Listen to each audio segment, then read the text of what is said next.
എല്ലാവർക്കും നമസ്കാരം. ഞാൻ അശ്വിൻ. അങ്ങനെ 2025 കേന്ദ്ര ബജറ്റ് അവതരിപ്പിക്കപ്പെട്ടിരിക്കുകയാണ്. ഇന്ന് രാവിലെയോട് കൂടിയിട്ട് കേന്ദ്ര ധനകാര്യമന്ത്രിയായിട്ടുള്ള ശ്രീമതി നിർമ്മല സീതാരാമനാണ് അതിന്റെ അവതരണവും കാര്യങ്ങളൊക്കെ പാർലമെന്റിൽ നടത്തിയിട്ടുണ്ടായിരുന്നത്. എന്തായാലും അത്യാവശ്യം മണിക്കൂറുകളോളം നീണ്ടു നിൽക്കുന്ന ബജറ്റ് അവതരണം ഒക്കെ ആയിരുന്നു അവിടെ നടന്നിട്ടുണ്ടായിരുന്നത്.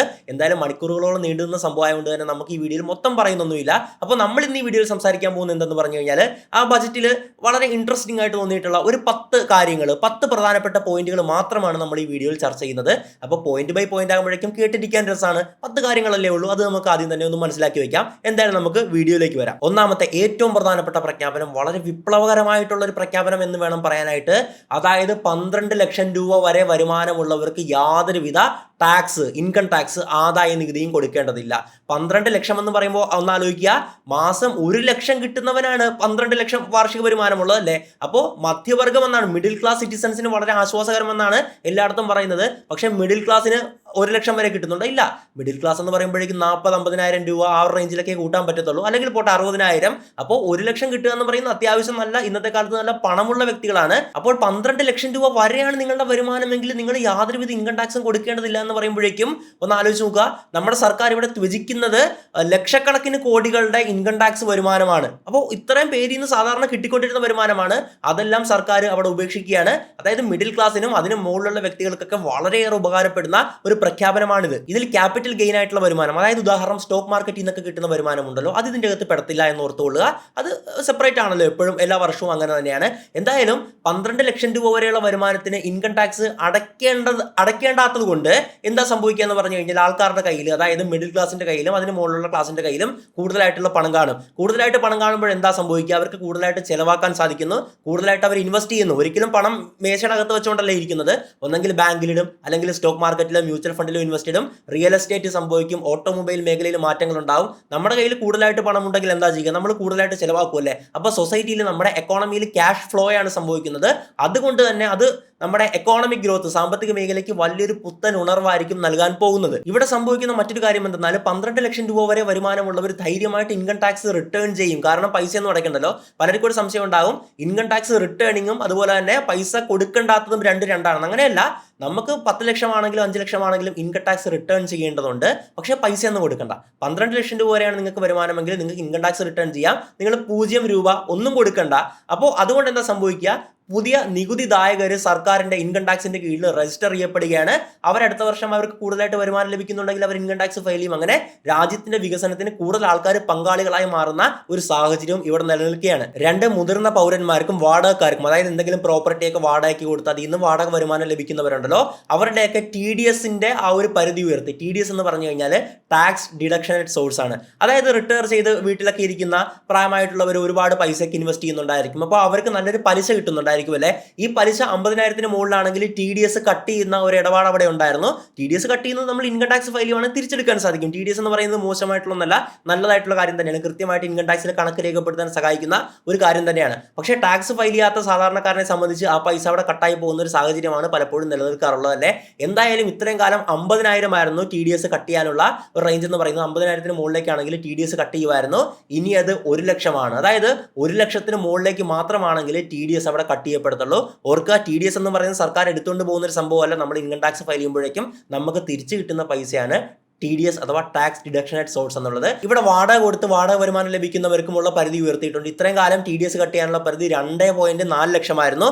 ഇപ്പോൾ അത് 6 ലക്ഷം രൂപയായി ഉയർത്തിയിട്ടുണ്ട്. അതായത് നിങ്ങൾക്കൊരു പ്രോപ്പർട്ടി കൊടുത്ത് 6 ലക്ഷം രൂപ വരെ വരുമാനം ലഭിക്കുന്നുണ്ടെങ്കിൽ TDS കട്ട് ചെയ്യത്തില്ല. അതിന്റെ മുകളിലേക്ക് മാത്രമാണെങ്കിൽ TDS അവിടെ കട്ട് ചെയ്യപ്പെടുന്നുള്ളൂ. 3, 10 ലക്ഷം കോടി ഇൻഫ്രാസ്ട്രക്ചർ ഡെവലപ്മെന്റിന്, അതായത് പാതകൾ, മെട്രോ, റെയിൽവേ, ലോജിസ്റ്റിക്സ് പാർക്കുകൾ, സ്മാർട്ട് സിറ്റികൾ എന്നിവയ്ക്ക് 10 ലക്ഷം കോടിയാണ് സർക്കാർ അടുത്ത വർഷത്തേക്ക് മാറ്റിവെച്ചിരിക്കുന്നത്. രാജ്യത്തെ ഗതാഗത സംവിധാനം മെച്ചപ്പെടുത്താനും പുതിയ തൊഴിലവസരങ്ങൾ സൃഷ്ടിക്കാനുമാണ് പ്രധാന ഉദ്ദേശം. അതുപോലെ തന്നെ ഒരുപാട് റോഡ് അപകടങ്ങൾ നടക്കുന്നുണ്ടല്ലോ, റോഡിന്റെ പോരായ്മകളൊക്കെ കാരണം അത് പരിഹരിക്കുക എന്നുള്ളത് സർക്കാർ വളരെ മുൻഗണനയായിട്ട് കാണുന്നുണ്ട്. കാരണം ഒരുപാട് ചെറുപ്പക്കാർക്കാണ് ഈ കഴിഞ്ഞ വർഷങ്ങളിലൊക്കെ പല റോഡ് അപകടങ്ങളിൽ പെട്ട് ജീവൻ നഷ്ടപ്പെട്ടിട്ടുണ്ടായിരുന്നത്. അപ്പോൾ അതിനൊക്കെ വേണ്ടിയിട്ട് റോഡുകൾ നവീകരിക്കുക എന്നുള്ള ഏറ്റവും വലിയ പ്രൊജക്റ്റാണ് സർക്കാർ ഈ ബജറ്റിൽ ലക്ഷ്യമിടുന്നത്. ഇതോടൊപ്പം രാജ്യത്തെ ഇൻഫ്രാസ്ട്രക്ചർ വർദ്ധിക്കുമ്പോൾ വിദേശത്തുള്ള നിക്ഷേപകർക്ക് ഇൻവെസ്റ്റ് ചെയ്യാനായിട്ട് കൂടുതൽ താല്പര്യങ്ങളാണ്. കാരണം മെച്ചപ്പെട്ട അടിസ്ഥാന സൗകര്യങ്ങളുള്ള രാജ്യമാണെന്ന് അവർക്ക് ബോധ്യപ്പെടുമ്പോഴാണ് കൂടുതലായിട്ട് ആൾക്കാർ വരുന്നത്. ഇപ്പോൾ അങ്ങനെയാണ് സംഭവിച്ചുകൊണ്ടിരിക്കുന്നത്.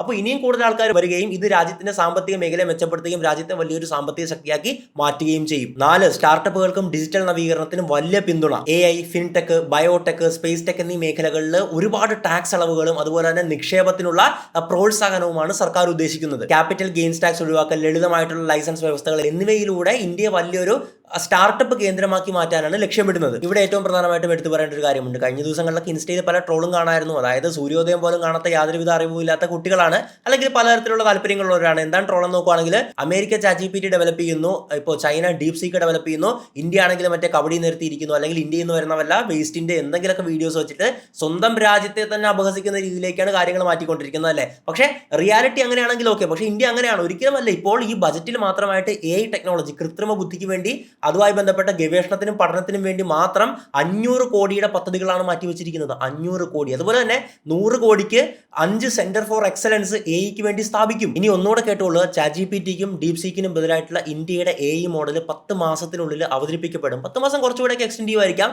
എന്തായാലും ഇന്ത്യയും അതിന്റെ ഡെവലപ്പിംഗ് ഫേസിലാണെന്ന് ഈ 2K കിഡ്സിനും ജെൻസി കിഡ്സിനൊന്നും അറിയില്ല. വെറുതെ ഇരുന്ന് സ്വന്തം രാജ്യത്തെ പറ്റിയിട്ട് എന്തോ പറഞ്ഞുകൊണ്ടിരിക്കുകയാണ്. അതിനകത്ത് കാര്യമുണ്ടെങ്കിൽ പോട്ടെ, വിമർശനം എന്ന് പറയാം, വിമർശിച്ച് നല്ലതാക്കാനുള്ള ഉദ്ദേശം എന്ന് പറയാം. അങ്ങനെയൊന്നുമല്ല. ഇവിടെ ചന്ദ്രയാൻ ഇറക്കിയതിനെ പറ്റി ചോദിച്ചു കഴിഞ്ഞാൽ ചന്ദ്രയാന്റെ സ്പെല്ലിംഗ് പോലും അറിയാത്ത ടീമായിരിക്കും. നമ്മുടെ ഇന്ത്യ ചന്ദ്രന്റെ മറ്റേ വശത്താണ് ചന്ദ്രയാൻ ലാൻഡ് ചെയ്യിപ്പിച്ചിട്ടുണ്ടായിരുന്നത്. അത് വലിയൊരു വിജയമായിരുന്നു. ഇന്ത്യ ഇന്ന് വലിയൊരു സാമ്പത്തിക ശക്തിയാണ്. എല്ലാ രാജ്യങ്ങളും ഇൻഫ്ലുവൻസ് ചെലുത്താൻ പറ്റുന്ന ഒരു ശക്തിയാണ്. ഇനി ടെക്നോളജിയുടെ കാര്യത്തിലാണെങ്കിൽ നമ്മൾ ഗൂഗിൾ മാപ്പ് പോലുള്ള ഇന്ത്യയുടെ തന്നെ പല സംവിധാനങ്ങളും ഡെവലപ്മെന്റ് ഫേസിലാണ്. അതൊക്കെ ഓൾമോസ്റ്റ് വർക്കിംഗ് ആയി വരുന്നുണ്ട്. അപ്പോൾ ഒരുപാട് മേഖലകളിൽ നമ്മൾ മുന്നേറിക്കൊണ്ടിരിക്കുകയാണ്. അപ്പോൾ എല്ലാ രാജ്യങ്ങളിലും, ഇപ്പോൾ നിങ്ങൾ അമേരിക്കയിലാണല്ലോ അല്ലെങ്കിൽ ചൈനയ്ക്കാണല്ലോ എടുക്കുന്നത്, അമേരിക്കയിൽ പോയി കഴിഞ്ഞ് കഴിഞ്ഞാൽ ഏറ്റവും വൃത്തികെട്ട തെരുവുകൾ അവിടുത്തെ ആൾക്കാർ കാണിക്കുന്ന വൃത്തികേടുകളുടെ വീഡിയോസ് ഒക്കെ കണ്ടിട്ടുണ്ടോ? അതെടുത്ത് വെച്ചിട്ടാണോ അവർ കമ്പയർ ചെയ്യുന്നത്? അല്ല. ഒരു രാജ്യമാകുമ്പോഴേക്കും എല്ലാത്തരം കാര്യങ്ങൾ രാജ്യത്ത് കാണും. പക്ഷേ അതൊന്നും കാണാതെ മറ്റു രാജ്യങ്ങളാണ് പറയുന്നത് പോട്ടെ, സ്വന്തം രാജ്യത്തെ അപമാനിക്കുകയാണ്.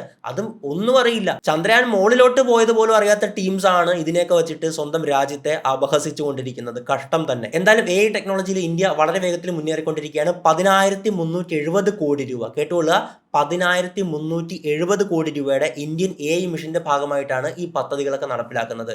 അപ്പോൾ AI ടെക്നോളജിക്ക് വേണ്ടിയിട്ട് ഇന്ത്യ മാറ്റിവെച്ചിട്ടുള്ള തുകയെന്ന് കേട്ട് നോക്ക്, 10,370 കോടിയാണ്. അപ്പോൾ കാര്യങ്ങളൊക്കെ ഒരുപാട് ചെയ്യുന്നുണ്ട്, എല്ലാ മേഖലയിലും ഒരുപാട് ഡെവലപ്മെന്റ് നടത്തുന്നുണ്ട്. ദയവായിട്ട് രാജ്യത്തെ അപമാനിക്കാതിരിക്കുക. ഇതിന്റെ കൂടെ പറയാൻ വിട്ടുപോയ ഏറ്റവും മെയിൻ കാര്യം, UPI ടെക്നോളജി മറ്റ് ലോകരാജ്യങ്ങൾ ഉറ്റുനോക്കിക്കൊണ്ടിരിക്കുന്ന ഒരു സംവിധാനമാണ്. ഇന്ന് ഗൂഗിൾ പേ ഉപയോഗിക്കാത്ത അല്ലെങ്കിൽ UPI ഉപയോഗിക്കാത്ത എത്ര പേരുണ്ട്? പണ്ട് രാജ്യത്ത് ഡിജിറ്റൽ ഇന്ത്യ നടപ്പിലാക്കാൻ പോകുന്നു എന്ന് പറയുമ്പോഴേക്കും പല സാമ്പത്തിക വിദഗ്ധരും വലിയ ധനകാര്യമന്ത്രിമാരും ഒക്കെ കളിയാക്കി പുച്ഛത്തോടെ ചിരിച്ചതാണ്. വഴിയിലിരിക്കുന്ന പച്ചക്കറി കച്ചവടക്കാരൻ ഡിജിറ്റൽ ഇന്ത്യ നടപ്പിലാക്കാൻ പോകുകയല്ലേ, അയാൾ എങ്ങനെ മറ്റേ ട്രാൻസ്ഫർ ഒക്കെ ചെയ്യുമെന്നും പറഞ്ഞിട്ട്. ഇന്ന് വഴിയിൽ ചെറിയൊരു മുറുക്കാൻ കടയിൽ പോയി കഴിഞ്ഞ് കഴിഞ്ഞാൽ നിങ്ങൾക്ക് ഫോൺ വെച്ച് ഗൂഗിൾ പേ ചെയ്ത് കൊടുക്കാൻ പറ്റുന്നില്ലേ? അപ്പോൾ ഡിജിറ്റൽ ഇന്ത്യ എന്ന് പറയുന്നത് വലിയൊരു സംഭവം തന്നെ മാറിക്കഴിഞ്ഞിരിക്കുകയാണ്. 5 മിനിറ്റിനുള്ളിൽ നിങ്ങൾക്ക് ഫോൺ ഉപയോഗിച്ചുകൊണ്ട് ഒരു ബാങ്ക് അക്കൗണ്ട് തുറക്കാൻ പറ്റുന്നു, ഒരു ഡിമാറ്റ് അക്കൗണ്ട്, ഒരു സെബി റെഗുലേറ്റഡ് ആയിട്ടുള്ള പ്ലാറ്റ്ഫോമിൽ നിങ്ങൾക്ക് ഒരു ഡിമാറ്റ് അക്കൗണ്ട് തുടങ്ങാൻ പറ്റുന്നു. എല്ലാം ഇന്ന് KYC ബന്ധപ്പെടുത്തിയിട്ട് നിങ്ങൾക്ക് ചെയ്യാൻ പറ്റുന്നു. അപ്പോൾ രാജ്യം ഡിജിറ്റൽ മേഖലയിലൊക്കെ വളരെയേറെ മുന്നിലായിക്കൊണ്ടിരിക്കുകയാണ് മറ്റു രാജ്യങ്ങളെക്കാളൊക്കെ. അവിടെയൊന്നും UPI സംവിധാനങ്ങളൊന്നും ഇല്ല. പലരും അത്ഭുതത്തോടെയാണ് ഇവിടെ വന്നിട്ട് UPI ഉണ്ടെന്ന് പറഞ്ഞ് വ്ലോഗൊക്കെ ചെയ്യുന്നത്. അപ്പോൾ ആ കാര്യങ്ങളിലൊക്കെ നമ്മുടെ രാജ്യം ഏറ്റവും മികച്ചത് തന്നെയാണ്. 1 ലക്ഷം കോടി ഹരിത ഊർജ്ജ വികസനത്തിന്, ഗ്രീൻ എനർജി ഡെവലപ്പ് ചെയ്യാനായിട്ട് 1 ലക്ഷം കോടിയാണ് സർക്കാർ മാറ്റി വെച്ചിരിക്കുന്നത്. ഗ്രീൻ എനർജി എന്ന് പറഞ്ഞു കഴിഞ്ഞാൽ സോളാർ എനർജി, വിൻഡ് എനർജി, അതുപോലെ ഗ്രീൻ ഹൈഡ്രജൻ തുടങ്ങിയ പദ്ധതികളിലേക്ക് വേണ്ടിയിട്ട് 1 ലക്ഷം കോടി മാറ്റി വെച്ചിട്ടുണ്ട്. അപ്പോൾ ഇതുമൂലം എന്തൊക്കെയാണ് സംഭവിക്കുക എന്ന് പറഞ്ഞു കഴിഞ്ഞാൽ, ഇപ്പോൾ ഇലക്ട്രിക് വാഹനങ്ങളുണ്ടല്ലോ, അത് ഗ്രീൻ എനർജിയിൽ പെടുന്നതാണല്ലോ. അപ്പോൾ അതിന്റെ ഉപയോഗവും അതിന്റെ വിൽപ്പനയും ഒക്കെ സർക്കാർ പ്രോത്സാഹിപ്പിക്കും. അതുപോലെ തന്നെ ഊർജ്ജ സംരക്ഷണ പദ്ധതികൾ, വീടുകൾ സോളാർ സ്ഥാപിക്കുക, അതുപോലെ കറണ്ട് ലാഭിക്കാനുള്ള പദ്ധതികൾ എല്ലാം തന്നെ സർക്കാർ അതിലേക്ക് 1 ലക്ഷം കോടി കൊടുത്ത് ഫോക്കസ് ചെയ്യുന്നുണ്ട്. ഇന്ത്യയുടെ ഇന്ധന ഇറക്കുമതി കുറയ്ക്കുക, മലിനീകരണം കുറയ്ക്കുക തുടങ്ങിയവയൊക്കെയാണ് ഇതിലൂടെ ലക്ഷ്യമിടുന്നത്. 6 ആരോഗ്യ മേഖലയ്ക്കാണ്, ഡിജിറ്റൽ പരിഷ്കരണമാണ് ആരോഗ്യ മേഖലയിൽ നടത്താൻ പോകുന്നത്.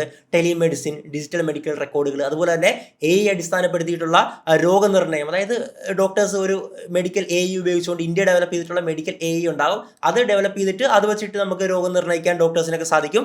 എന്നിവയ്ക്ക് ബജറ്റിൽ വലിയ നിക്ഷേപമാണ് അനുവദിച്ചിട്ടുള്ളത്. ഗ്രാമീണ മേഖലകളിൽ മെഡിക്കൽ സേവനം മെച്ചപ്പെടുത്താൻ ഇത് സഹായിക്കും. പിന്നെ അവസാന നിമിഷമുള്ള ഡോക്ടർ കൺസൾട്ടേഷനും അതുപോലെ തന്നെ അതിവേഗ ചികിത്സയും ഇതിലൂടെ ലഭ്യമാകും. 7 കർഷകർക്ക് ഉയർന്ന PM Kisan payment. PM Kisan Yojana പദ്ധതികളിലൂടെ കർഷകർക്ക് നേരിട്ട് സാമ്പത്തിക സഹായം ഇപ്പോൾ ലഭിക്കുന്നുണ്ട്.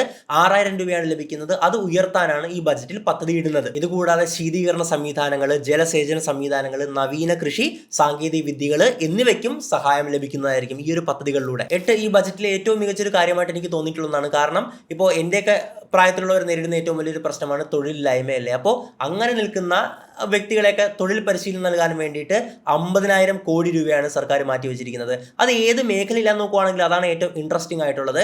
ഇപ്പോൾ ഒരുപാട് ഡിഗ്രിയും മാസ്റ്റേഴ്സും ഒക്കെ ഉള്ളവർ വെറുതെ നിൽക്കുന്ന ഒരു സാഹചര്യമാണ് നമ്മുടെ നാട്ടിലൊക്കെ ഉള്ളത് അല്ലേ. അപ്പോൾ പുതിയ ഡെവലപ്പിംഗ് ആയിട്ടുള്ള മേഖല കേന്ദ്രീകരിച്ച് തൊഴിൽ പരിശീലനം കൊടുത്താൽ മാത്രമേ അവർക്ക് അതിൽ എന്തെങ്കിലും തൊഴിൽ ലഭിക്കത്തുള്ളൂ. അതുകൊണ്ട് തന്നെ തൊഴിൽ മേഖലകൾ ഏതൊക്കെയാണെന്ന് നോക്കുവാണെങ്കിൽ AI, data science, robotics, green energy എന്നീ മേഖലകളിലായിരിക്കും സർക്കാർ കൂടുതലായിട്ടും ഈ യുവജനങ്ങൾക്ക് തൊഴിൽ പരിശീലനം കൊടുക്കാൻ പോകുന്നത്. അതിനു വേണ്ടിയിട്ടാണ് 50,000 കോടി മാറ്റിവെക്കുന്നത്. ഈ ടെക്നോളജിയിലൊക്കെ നൈപുണ്യമുള്ള അറിവുള്ള ഒരു ജനതയുണ്ടെങ്കിൽ രാജ്യത്തിന് വലിയ മുതൽക്കൂട്ടായിട്ട് മാറും. കാരണം ഇനി ഫ്യൂച്ചർ എന്ന് പറഞ്ഞു കഴിഞ്ഞാൽ അത് AI ആണ്.